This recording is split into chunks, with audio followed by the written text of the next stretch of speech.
جی وعلیکم السلام ورحمۃ اللہ وبرکاتہ۔ جی سوال یہ ہے کہ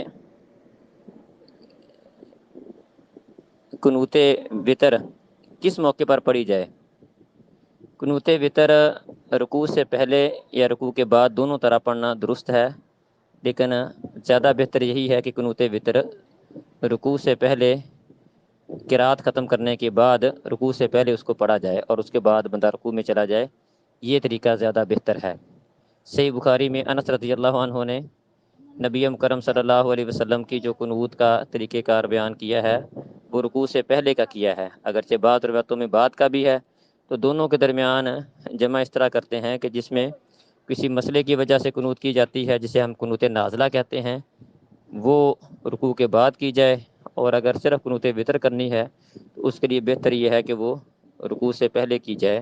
اگرچہ قنوت نازلہ پر قیاس کرتے ہوئے قنوت وطر کو بھی رکوع سے بعد کیا جا سکتا ہے، لیکن افضل یہی ہے کہ قنوت وطر رکوع سے پہلے ہو۔ واللہ عالم۔ السلام علیکم۔